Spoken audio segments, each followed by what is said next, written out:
అందరికీ నమస్కారం. కలియుగం కథలు ఛానల్కి స్వాగతం. ఈనాటి మన కథ ఇదే నా నిర్ణయం అంటున్న ఒక తల్లి. వదిన గారు, మీరు నా కూతురిని అస్సలు పట్టించుకోవట్లేదు. ఇంటి పనంతా నా కూతురు ఒక్కతే చేయాల్సి వస్తుంది. ఉన్న ఇద్దరు కోడళ్లలో ఇంత వ్యత్యాసం ఎందుకండి? మీరు పెద్దవారు, చిన్న కోడలితో కూడా ఇంటి పని చేయించండి. అయ్యో రామా, నేను పోయి నా గోడు ఎవరి ముందు వినిపిస్తున్నాను చూడండి. ఎప్పుడైనా అత్తగారు కోడలి మంచు కోరుతుందా?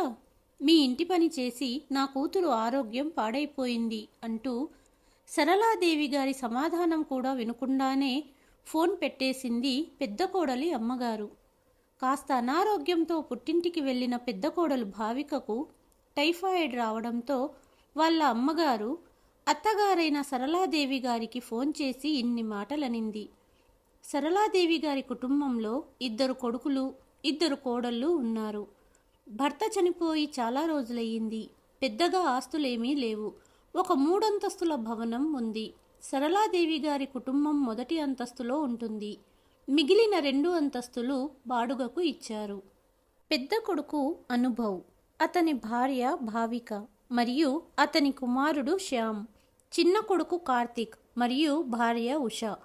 కార్తీక్ మరియు ఉషాకు పెళ్లి అయ్యి 10 నెలలు గడిచింది. చిన్న కొడుకు పెళ్లి తర్వాత ఇంటి పరిస్థితుల్లో చాలా మార్పు వచ్చింది. మొదట్లో సరళాదేవి మరియు భావిక ఇద్దరూ కలిసి ఇంటి పని చేసేవారు. చిన్న కోడలు వచ్చిన తర్వాత 2 కోడళ్ళ మధ్య పని చేయటం గురించి ఎప్పుడూ వాదన జరుగుతూ ఉండేది. చిన్న కోడలు ఇంట్లో ఏదీ పట్టించుకునేది కాదు. లేటుగా నిద్ర లేవడం, ఇంటి పని చెయ్యకపోవడం, ఇష్టం వచ్చినప్పుడు తల్లిదండ్రుల ఇంటికి వెళ్ళడం. దీని పట్ల పుట్టింటి వారు కూడా ఏమీ అనేవారు కాదు ఉషను. ఇంట్లో ఈ విషయంపైన ఏదైనా గొడవ జరిగినా ఉషా వెంటనే పుట్టింటికి ఫోన్ చేసి చెప్పేది. ఉషా అమ్మగారు వెంటనే సరళాదేవి గారికి ఫోన్ చేసి గొడవ పడేది. చాలాసార్లు అత్తగారింటి గొడవలు బయటికి చెప్పకూడదు అని సరళాదేవి చిన్న కోడలును సంధాయించడానికి ప్రయత్నించింది. కానీ ఉషా ఇంకా ఎక్కువగా ఏడుస్తూ అత్తయ్య గారు తనను తిట్టారని పుట్టింటి వారికి చెప్పేది. దాంతో ఉషా అమ్మా నాన్న సరళాదేవి గారిని చాలా మాటలు అనేవారు. చిన్న కోడలను చూసుకొని పెద్ద కోడలు కూడా మారిపోయింది.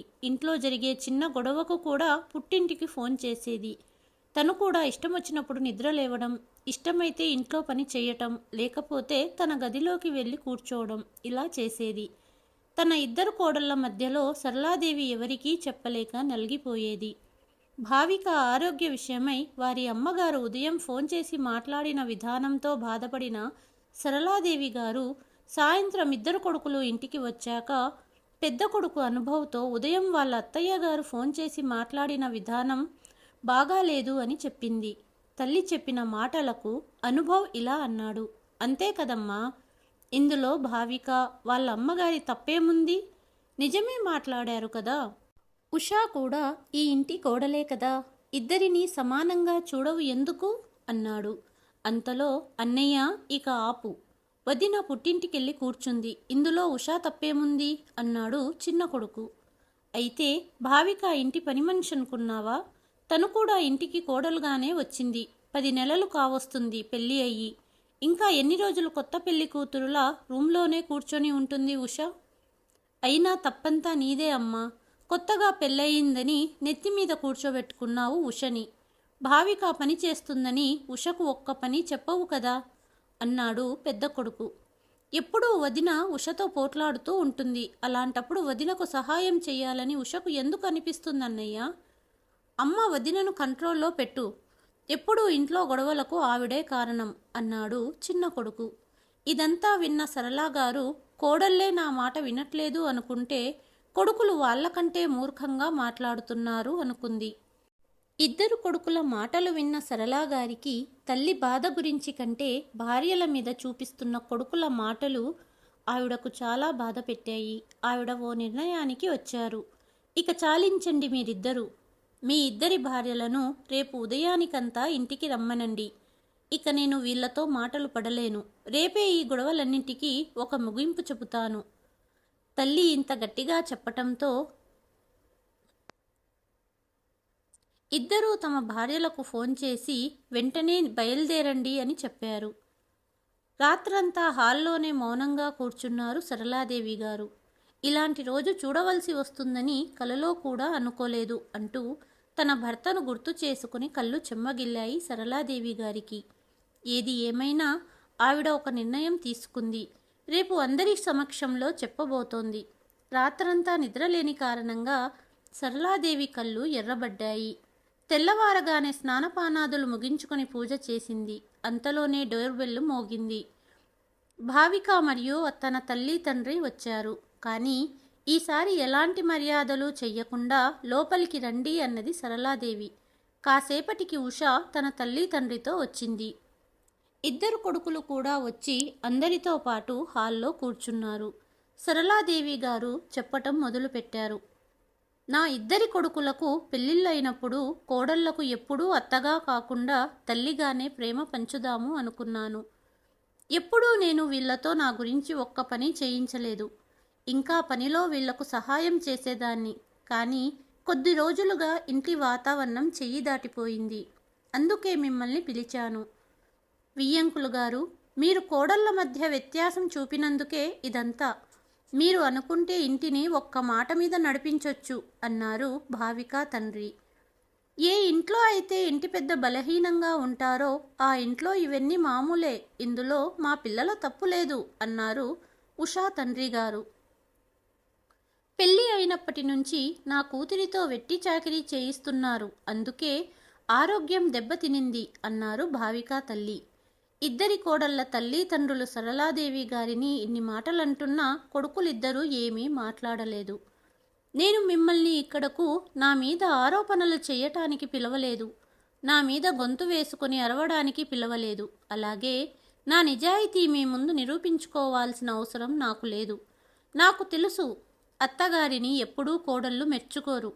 నా మాటలని ఎవ్వరూ నమ్మరు కూడా. అందుకే మీ ముందు ఏడుస్తూ నిలబడం కంటే నా నిర్ణయం తెలియబరచడమే సరైనది. నేను నిర్ణయించుకున్నాను. నా ఇద్దరు కొడుకులను విడివిడిగా ఉంచుతున్నాను.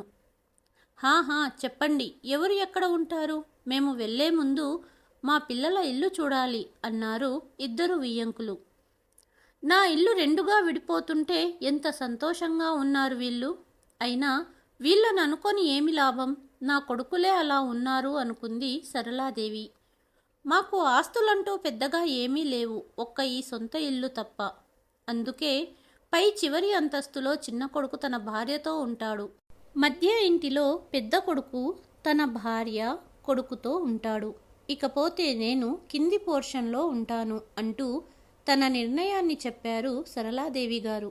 అయినా మీకు ఒక్కరే ఉండాల్సిన అవసరం ఏముంది?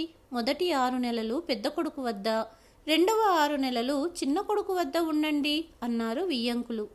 కోడళ్ళు ఉన్నారుగా మీ సేవ చేయటానికి అన్నాడు భావిక తండ్రి. ఇప్పటిదాకా కోడళ్ళు నాకు చేసిన ఉపకారం చాలు. నా కాలు చెయ్యి బాగున్నంత వరకు నేను ఎవరి మీద ఆధారపడను. నేను ఒక నౌకరు పెట్టుకుంటాను. సరే, ఈ ఇంట్లో ఉన్న అద్దెదారులను ఇల్లు ఖాళీ చేయమని చెప్పండి. మా పిల్లలు అక్కడ ఉంటారు అన్నారు వియ్యంకులు. నేను చెప్పడం ఇంకా అయిపోలేదు అంటూ సరళాదేవి గారు అద్దెదారులను ఖాళీ చేయిస్తున్నాను. నెల నెలా నా ఖర్చులన్నీ ఈ ఇంటిపైన వచ్చే బాడుగ డబ్బులతోనే పూర్తవుతాయి. కాబట్టి నేను జీవించినంత కాలం నా కొడుకులిద్దరూ ఇంటి బాడుగ చెల్లించాల్సిందే. భారం అనుకుంటే వారు వేరే ఏర్పాట్లు చూసుకోవచ్చు అన్నది సరళాదేవి. ఈ మాట విన్న వియ్యంకులిద్దరూ, అరే, కొడుకుల వద్ద బాడుగ తీసుకుంటే ఇరుగు పొరుగు వారు ఏమనుకుంటారు? ఇరుగు పొరుగు వారితో నాకు సంబంధం లేదు, ఇదే నా నిర్ణయం అంటూ 2 చేతులు జోడించి నమస్కారం చేస్తూ లోపలికి వెళ్ళిపోయింది సరళాదేవి. ఇక అప్పటి నుంచి ఎవరి సంసారాలు, ఎవరి ఖర్చులు వారు భరిస్తూ, ఎవరి ఇంటి పనులు వాళ్ళు చేసుకుంటూ కొడుకులు కోడళ్ళు నెల నెలా ఇంటి బాడుగ తల్లికి చెల్లించేవారు. సరళాదేవి మాత్రం ఇరుగు పొరుగు వారి మాటలు పట్టించుకోకుండా ప్రశాంతంగా తన జీవనం గడపసాగింది. కథ కనుక నచ్చినట్లయితే please like, share and subscribe to కలియుగం కథలు. మరి ఒక కథతో మళ్ళీ మీ ముందుకు వస్తాను. అంతవరకు సెలవు.